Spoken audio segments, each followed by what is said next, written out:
Welcome to Super Happy Dragon Lucky. The show will begin momentarily.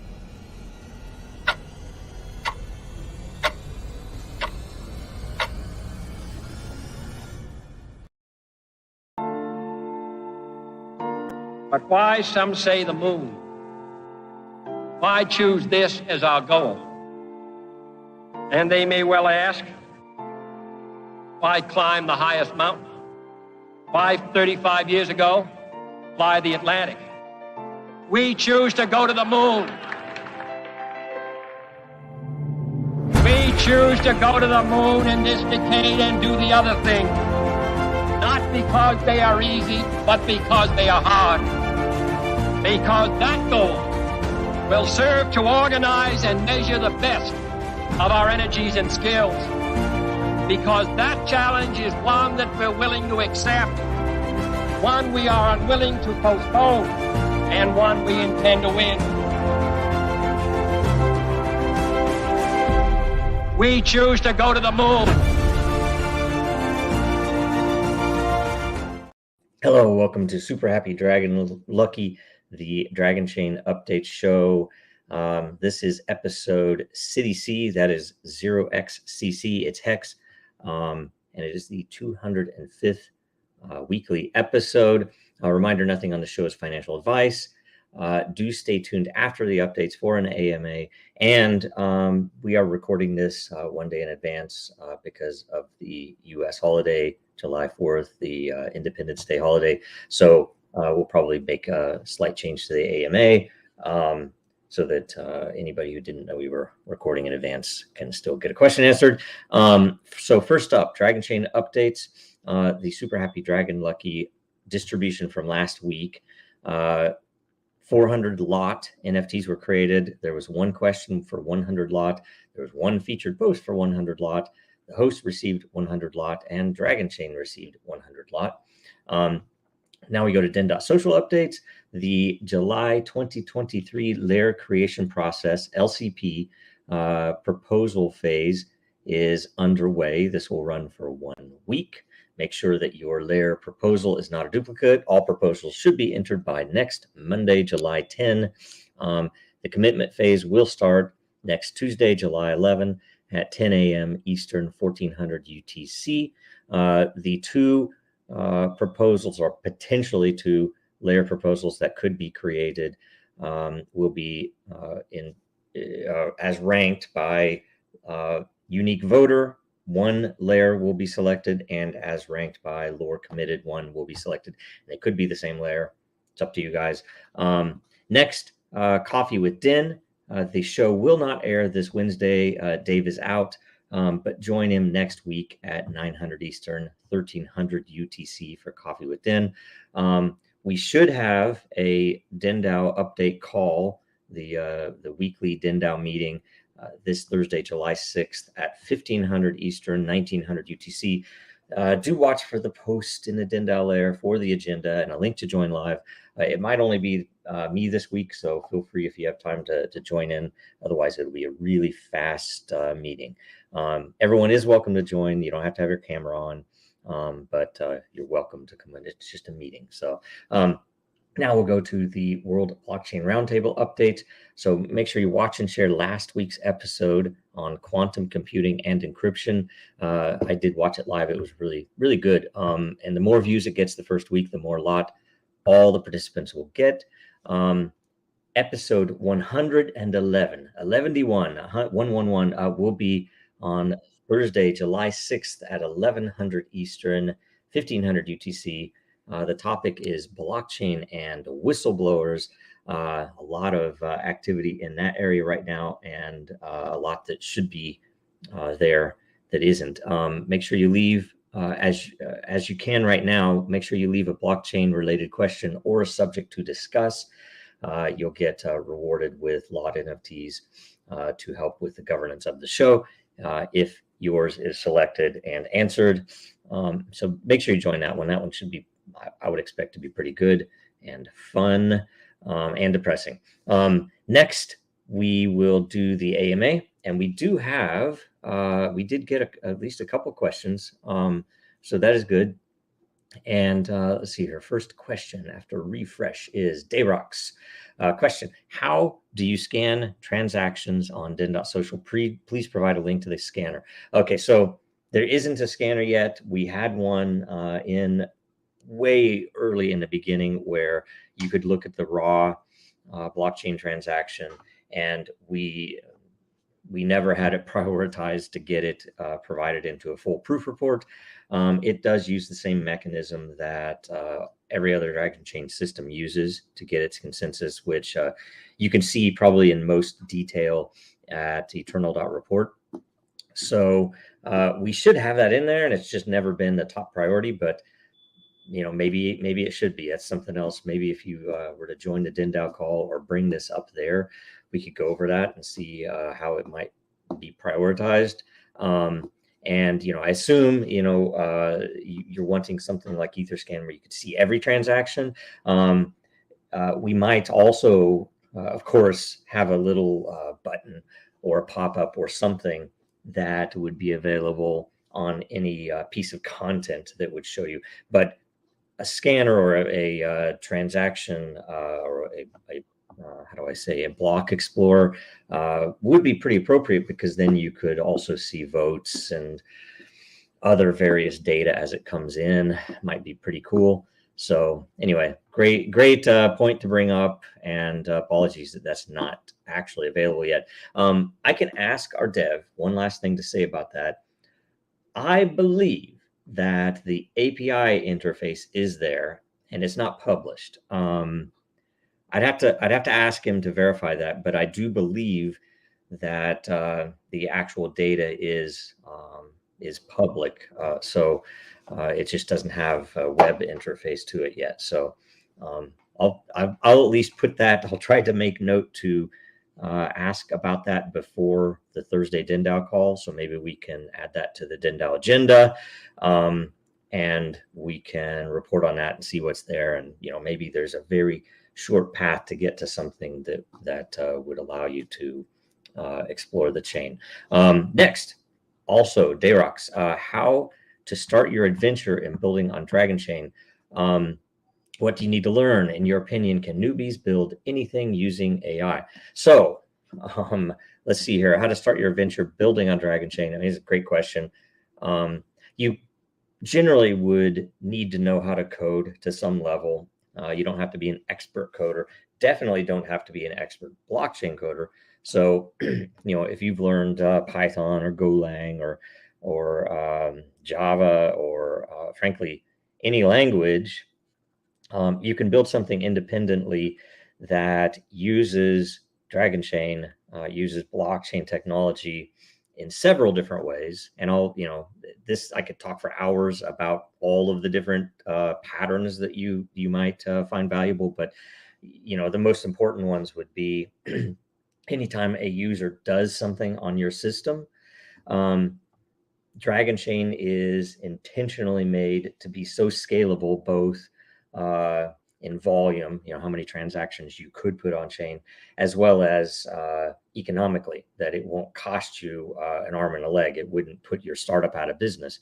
But you could put anything of significant behavior, I would recommend, or anything that you might need to track for liability reasons or regulatory reasons, or anything that you might need or want to prove in the future, you should put on chain. And that's extremely simple. You don't even have to write smart contracts for that. You can literally just start up a chain and have your code do whatever it already does, which it potentially even could be pre-existing code for a website or a mobile app or a game or anything. And that code, so long as it can communicate over the internet, which pretty much everything can now, including little bitty tiny hardware devices, that they can post transactions to prove history on blockchain.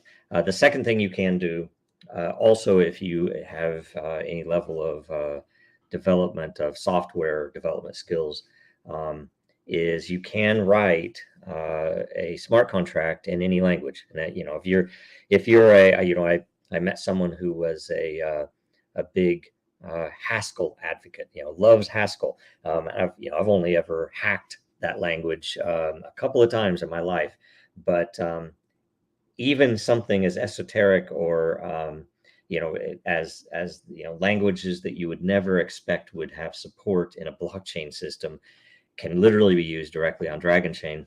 And essentially that would be for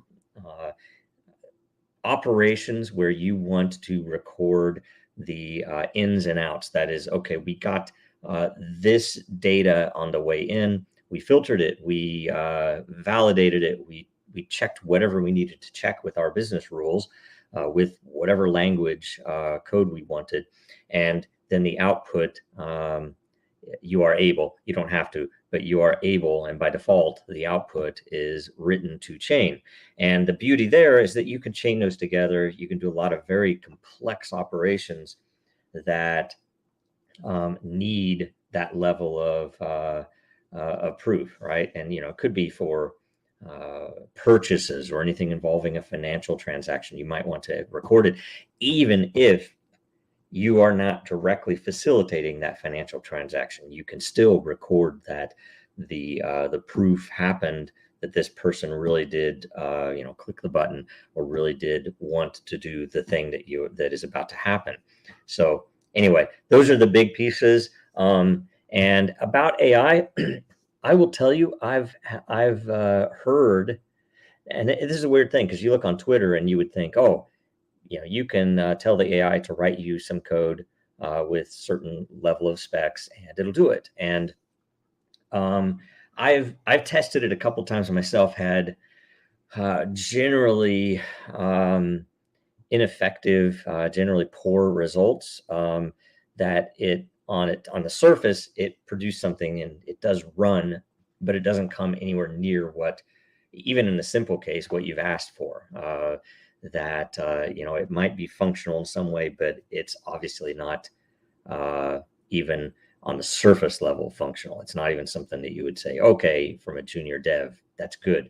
However, I do have friends and colleagues who have told me that they have built real things using, let's say, OpenAI ChatGPT, that they have asked it to produce some manner of code, and that they've had to go in obviously and massage the code to get the results they want, but that it generally gave them a good framework. And I could see it for that reason being something that, my bet is the most effective use right now would be to tell it to give you a starting shell. I need a Python or a Golang program to do XYZ, but leave some of the details open, and then you can go straight in and code up, like say a formula or something of a specific stepwise pattern that you're not very likely otherwise to get the AI to understand enough. And if it doesn't understand enough, it's funny that it usually kind of makes a pretty coarse assumptions and delivers something just so it can deliver it. And we all know also that it's not good at math, which is a really odd thing because it's not trained for that. And for whatever reason, it doesn't just use the compute power that it has to do that math. But anyway, that will probably be improved. So it could at least get you a start, even if you don't have the existing skills to code it fully. And frankly, that's the part that is usually, in my opinion, as a longtime software architect, longtime developer, and I used to switch a lot more between languages, and so I remember having only recently been able to really code some things in Golang. I remember what it's like to be a brand new developer, where look, I know how the thing needs to operate. What I don't know is the syntax, or I don't know the details of the tiny things that you learn by coding in a particular language for a long period of time. The things that, it makes it, I can start up a program and make it functional, and I can get it delivered fast. But if you don't know the syntax right now from top to bottom, and if you are new to that language, 80% of your time is spent on stupid stuff instead of the meat of what you're trying to solve. So I do think AI could be really well used for that purpose. Just give me a freaking shell, and I can see where all the call points are, and I can fill in the blanks with the pieces that I need, that I actually want to work, and not try to bother with trying to get the AI to deliver something that it doesn't have enough information about to do. So anyway, great question again. And so next we do have one featured content, also from Dayrox. It's Dayrox Day, and on this featured content, it's actually I really enjoy this because Dayrox has gone in and is reviewing the white paper, and this was for the people that master how DEN works. That's kind of a requirement. That's the beginning, and I even need to probably go back through and review again and see if anything could be added to it, because I know there are some new concepts that we've brought in since the white paper was last updated. But the thing is, the base of it, the fundamentals, the purpose is all in there, and the details. In this case, he notes that the total supply is 433,494,437.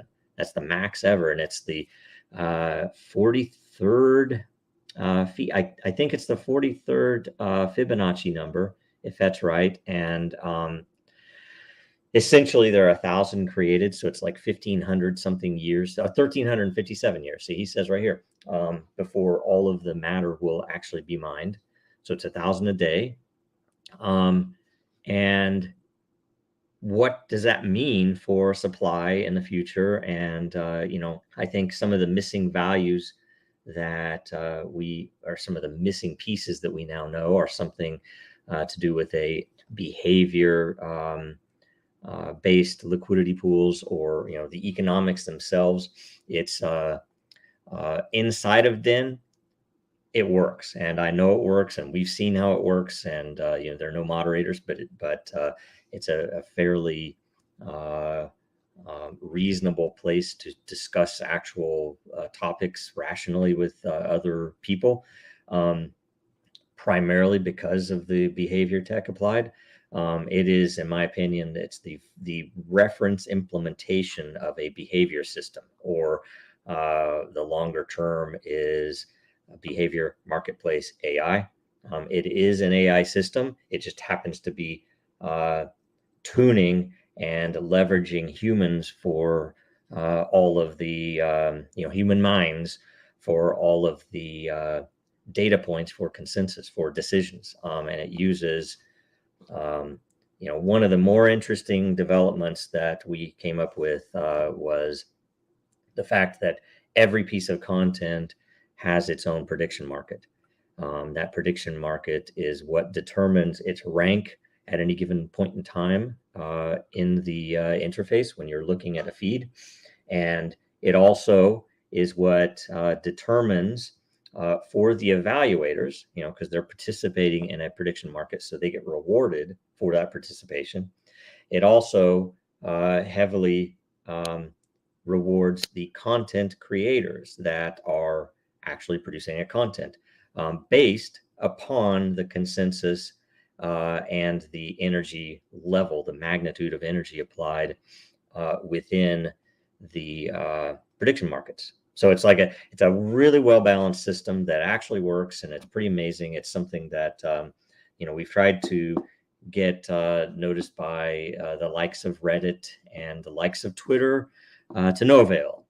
They don't understand it yet, and it's still quite under the radar. So however that goes. It's interesting stuff, and there's a lot of discussion below too on the meaning of 1,000 a day, because we are playing the long game with this.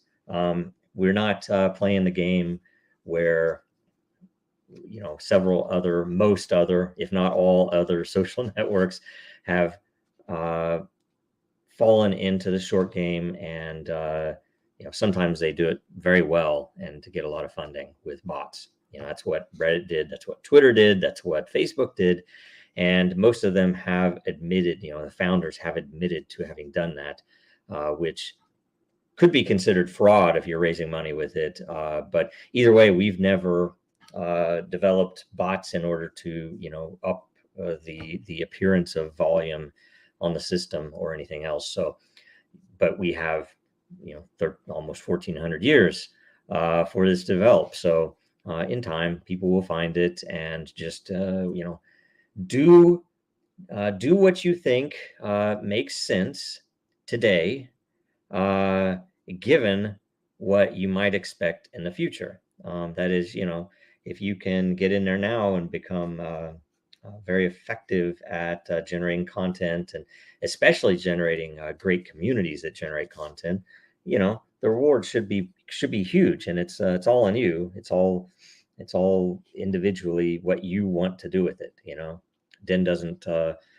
Den doesn't have anything to push that one way or another. So anyway, very interesting topic.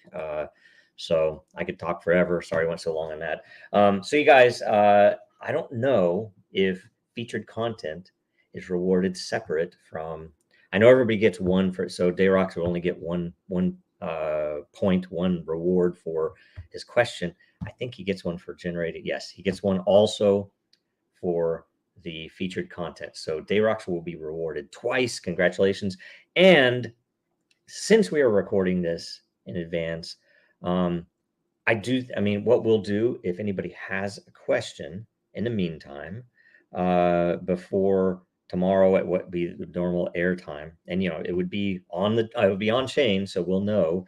What we'll do is I will answer it in writing, and you'll still get credit. So that way, because we kind of did this last minute, and up to 3. So there's only 1 included so far. So if you get 2 more, and frankly, they would have to be they would have to have ranking up as one of the top 3 to be answered. I'll probably answer all of them, but you'd only get credit if they were ranked in the top 3, which Dayrox has already has some energy on those 2.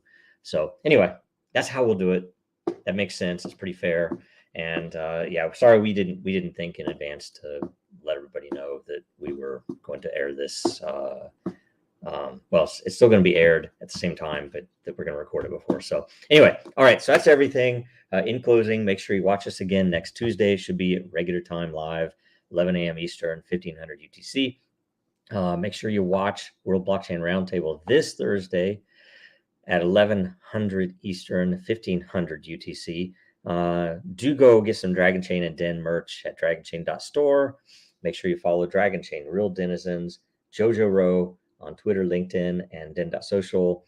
Contribute to Dragonchain's legal fund at legalfund.dragonchain.com. You can contribute with any type of crypto. There are at least 11 there that are already set. But if you have something you want to contribute with that isn't on the list, let us know. We'll create a wallet and we'll do it. And there's a form there, I do believe, that you can tell us. And you can also contribute with credit card and cash. And I think you can contribute with multiple other payment systems, including on a subscription basis, which would be the most helpful. We do have bills, and we are trying to find ways to pay the attorneys. So just know that's there, and know that we're going to win that case. And when we win that case, we will be eternally grateful, and we'll we will do anything we can to thank you. Also, make sure you like, comment, subscribe, and share today's show. Thanks so much. See you next week. Because